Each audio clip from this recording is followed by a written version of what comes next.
appeal is being real and authentic, what happens when your life is not unreal? Do you show the audience? Do you not? Do you stop posting? We see that with people. Or do we continue posting and show our real life? Or do we do a happy medium?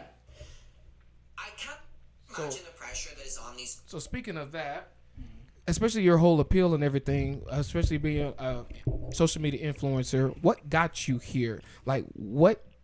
You don't have to go too in depth if you do not want to, but what got you into the point to where you wanted to be there for kids? You wanted to be there for people.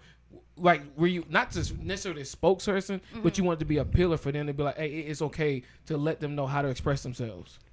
Yeah, so I started social media probably in 2020, and it started based off of like my self-confidence and my body positivity.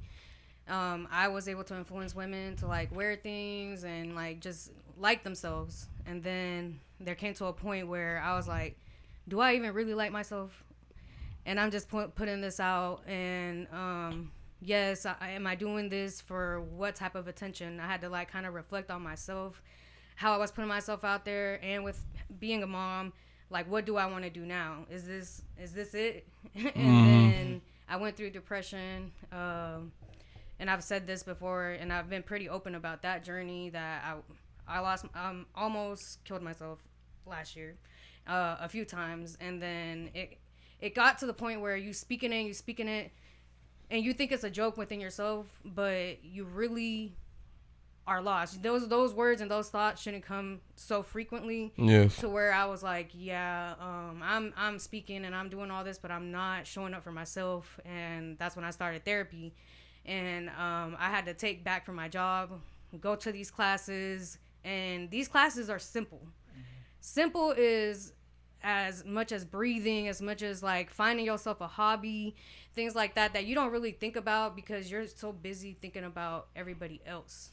I was the person that showed up for everybody. Like, you need a ride, you need food, and now I'm doing it in a bigger scale. But back then, I was only doing it to make myself feel better.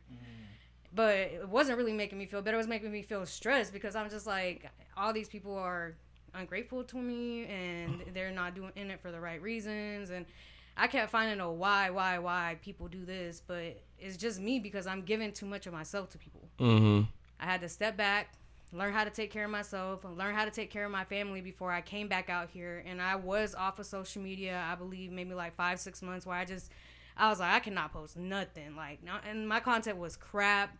I wasn't speaking. I wasn't doing none of that. So then I came about the beginning of this year. I'm just like, I have all these followers, a total about 200,000 people just watching me at certain types. And what am I giving them? I'm just giving them a meme. I'm just giving them drama. Like, where do I take this where I can help somebody? Yes. That's when I started sharing my journey about mental health, and that's how people started coming back and like, you know what, this makes sense. Like, what you're saying makes sense.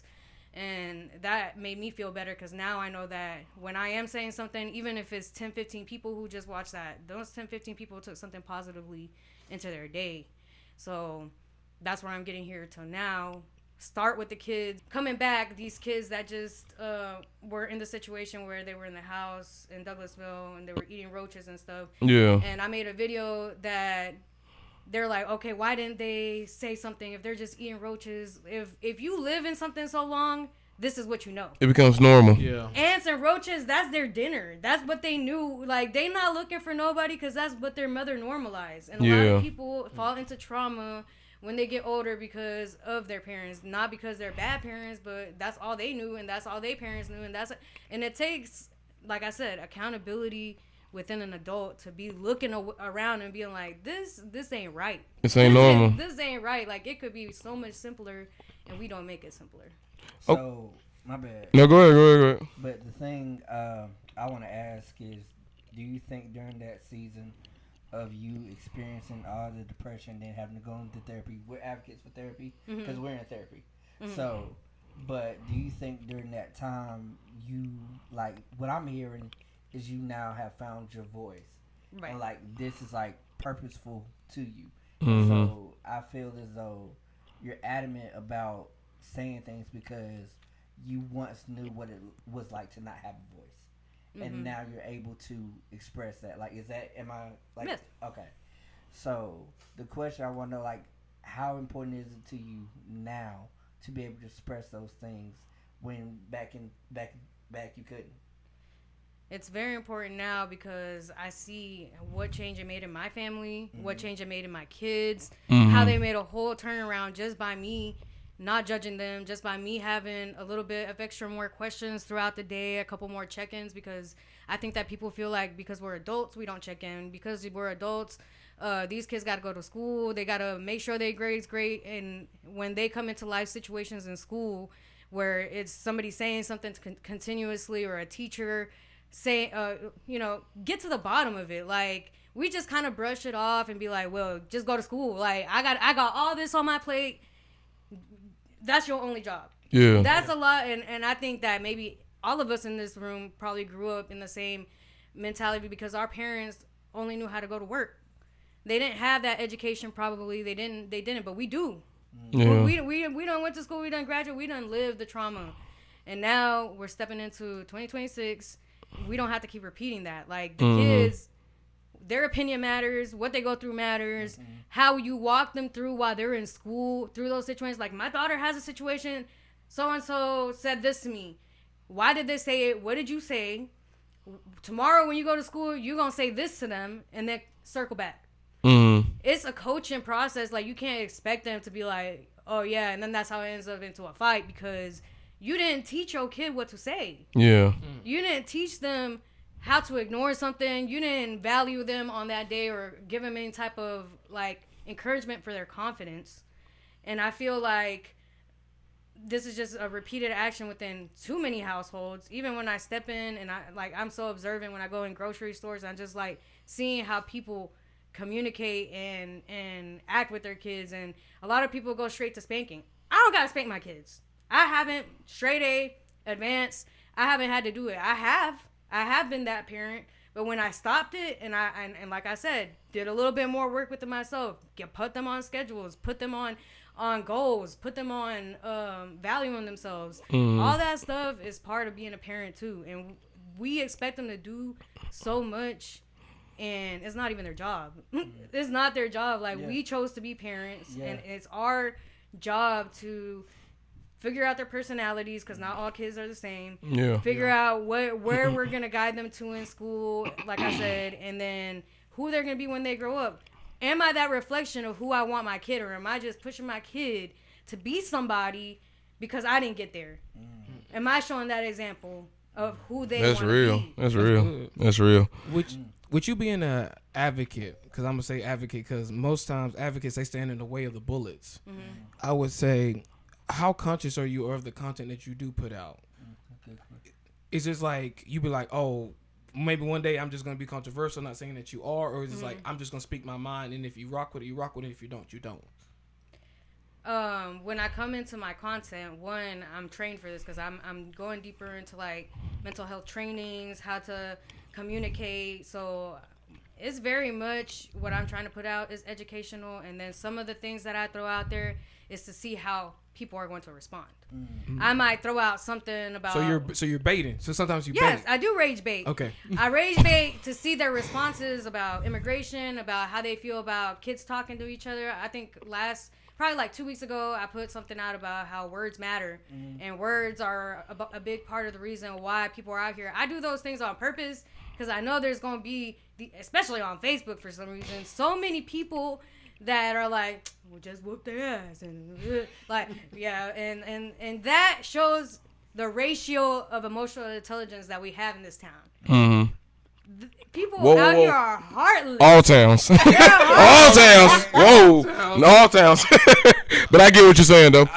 So you just brought up a good point. So, as you know, the video is saying, and you bearing yourself to the world, and you're showing yourself, and then you're making it known if we do show the good and the hard, the good times and the bad times, but most people show just the good times. Yeah. Oh, we went to Fiji. Oh, we went to Maui and this and that and third, but you don't see all the stuff behind it.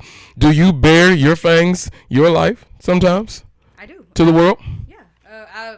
I've let the world know why I'm doing this. Yeah.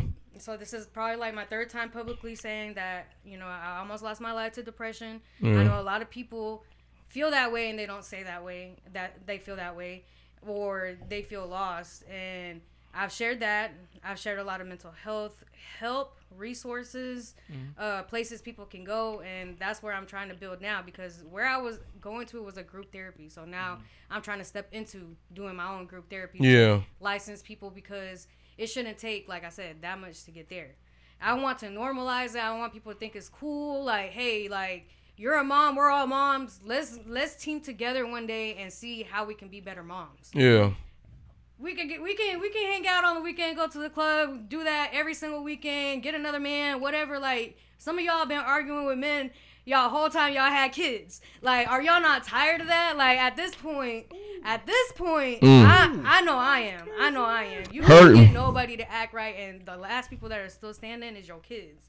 They're watching you go into these relationships, watching you get out of these relationships, watching you spiral, and then we kind of forget that they're still soaking that in. Yeah. And then what kind of relationships do your kids get into? They become single moms too. Mm-hmm. They become drug addicts. They become We're listening. In the spirals. We're listening. I know. We're listening. I didn't expect you to say that. She literally has some right here. Now, of course, y'all, she's laying it out and she's telling the truth. You know, so take it with some salt. Y'all don't see a whole lot of salt, YouTube, but she's telling the truth. You know what I'm saying? Give your ear to her, because we brought this special guest on and we wanted to hear her part of the story. All right, okay, so now I like that. I like that you bear your fangs. You tell them this and that third. For YouTube and whatnot, we haven't had to bear for real. Besides that, because we kind of keep it amongst ourselves. Whenever we kind of going through, we'll be like, "Hey, gang, I done went through this," or "Hey, bro, this going on," but we don't really tell YouTube. It's not that we don't. It's just that we just haven't got around to it. You know what I'm saying? Like exposing. You know what I'm saying? But after a while, once we grow, we're like, "Hey, YouTube," we'll start blogging and whatnot and getting more creative and doing more lives. And we're like, "This is our life," and then you can walk with us through it, because I think the thing what people be forgetting, if you only show the good times, that's kind of how you and keep the good times. Yeah. But then when you show the bad, they're like, "Oh, this is a little weird." Yeah, and that's the thing. Like, why is it weird? Is it weird because we're sad? Is it weird because... That's what I'm saying. Like, why though? At the end of the day, your sadness could help somebody else's sadness, and especially as men, I feel like men could even help. Y'all actually have genuine friendships that last years on years. Like, y'all have y'all friends since second grade. Yeah. And I feel like I be asking some men, like, "Do you even know your best friend favorite color?" No, we just hang out on the weekend. Y'all really don't. That's how y'all avoid problems, I guess. Yeah. But y'all can really get into, like, "Hey, bro, this is what I'm going through," because you need that person to talk to. Sure. Yeah, we do that amongst each other, because let's say if Sean's going through something, or Kaylin, or I am, we'll come and we'll, even before we even start all this, "Hey, this happened so and so at work, or in life, or girlfriend doing this," and then we'll share it, and then we'll kind of chop it up, chop it down, give our advice. I'm more of the wild card. Kayla's more of the reason, and Sean is very much the guy that keeps it grounded. Hey, y'all, relax. Yeah.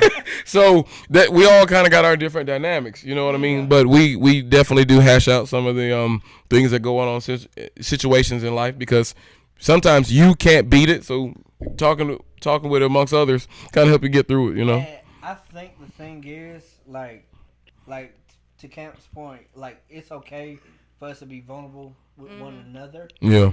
I think the thing that is concerning when you try to share your vulnerability with other people, like, as it pertains to YouTube and like that, because I know, like, I could be vulnerable in this state and I'm giving out all of my vulnerability. Somebody that, don't mean you well, don't mean you harm, could really use that ammo and just clip your whole life up. Blackmail or something like that. Who on social media, like, when you putting yourself out there to followers, you're talking about a For You page, anybody could see what you're saying. Yeah. They have no effect in your life right now. That's true. They're not around here, so with me sharing my story, it makes me feel more confident when it's strangers too, because I mean, it like you said, it could go either way. I got a point after you. I got a point after you. But those people are going to be the people who can relate, and they're going to continue watching you. Yeah. Most of my supporters I've never met. Never met, but they've been here since 2020, and I've known them just by social media and just by being me. Yeah. So that's how you get your fan base, just by like you said, being authentic. That's true. Yeah. Now, okay, now I got a little pushback because Sean made a good point. We share vulnerability amongst each other. Now, when you share your vulnerability amongst the people, right, the masses, the followers, it can go 50-50. Yeah. Some do rally with you and be like, hey, gang, you got this. We believe in you. Stay up. And then some be like, this is a grown man crying. He looks crazy. and see, people, you can't control them. You can't tell them what to do or control their actions, how they speak. So they have the right to do that because it's called freedom of speech. But at the same time, though, we've seen YouTubers and followers and, you know, also big names, just like you saying you have 200K. Some people read those comments, right? Yes. And it'll poison the pool and the well. Yeah. And after a while, they'll get tired and they'll be like, you know what, y'all, I have to cut it off for a little bit. Even though we can bear it, just like this video is showing, at the same time, people got fangs too. Yeah. And you have to be aware of that. I love it. I love when they put their fangs back out because that's how you see how they spiral.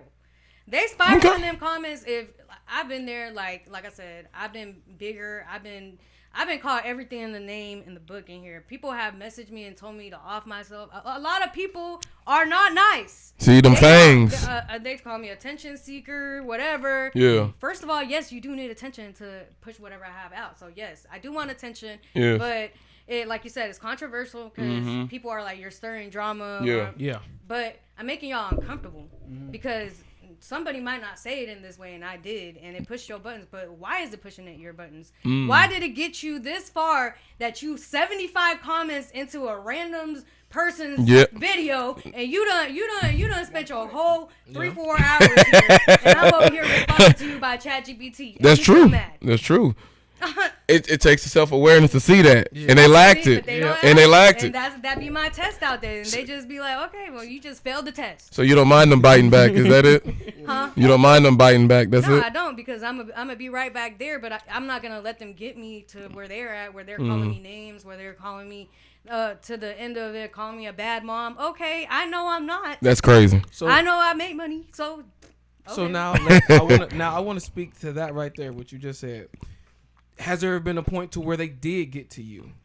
In the beginning, because like I said, I was over 300 pounds, but still trying to put in the positivity about what I wear and things. So it would kind of get me like, dang, like this person really want to drag me because I'm big, like. But then at the same time, I am big. So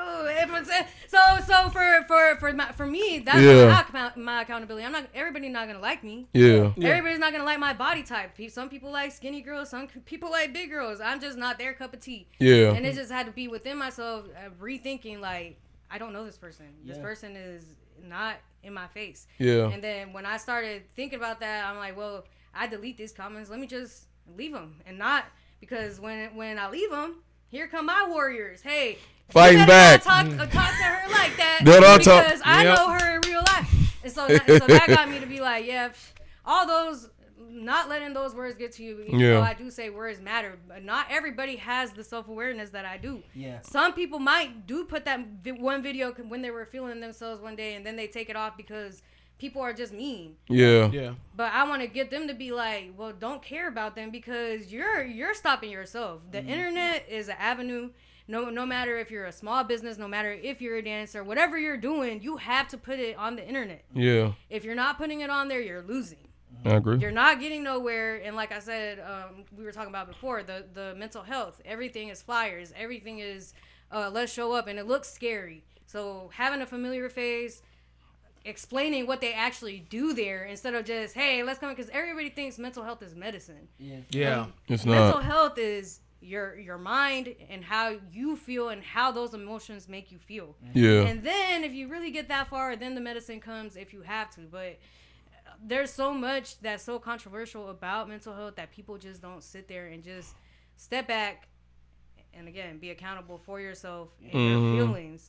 And again, like I say, you are responsible for yourself. Self-regulation. So whatever you go through, you're still responsible for it. You can't keep sitting here blaming your baby daddy for 10 years, blaming your mama for this because she ain't speak to you right, even blaming the people if they sexually abuse you, physically, whatever.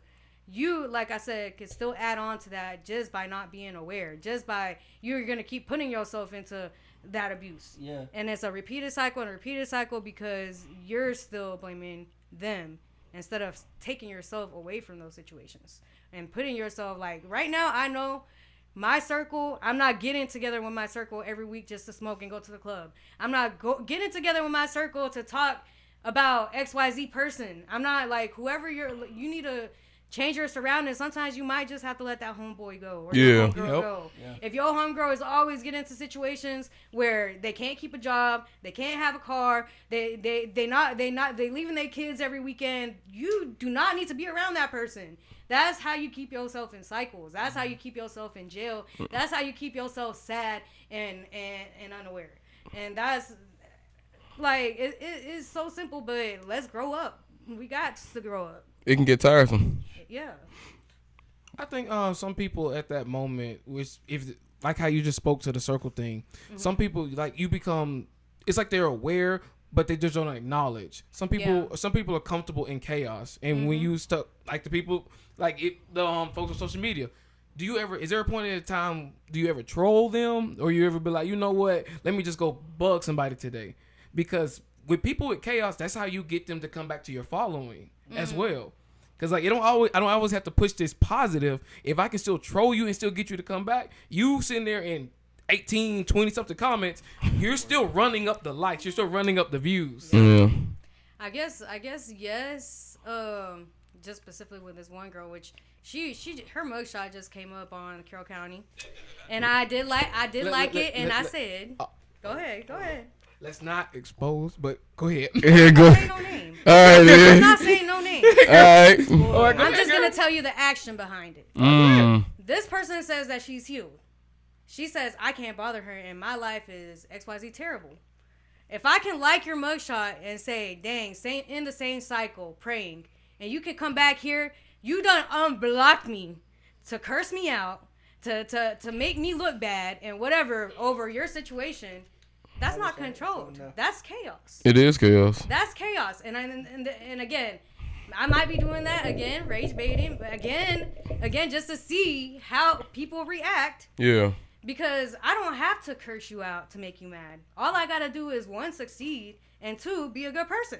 Because you can't get me out of character. You can call me anything, but guess what? My life speaks for itself. Yeah. It's real. My mugshot ain't up there. I ain't never even been to jail. Yeah. All right, YouTube. All right, YouTube. What we're gonna do is let y'all catch us on the next episode. Yeah. We're going to do introductions on that one, so please believe it. But we just wanted to do the reaction because we're gonna start bringing guests on and doing reactions too. Just kind of switch it up, spice up a little bit, be a little different. But Men of Reasons, we're out.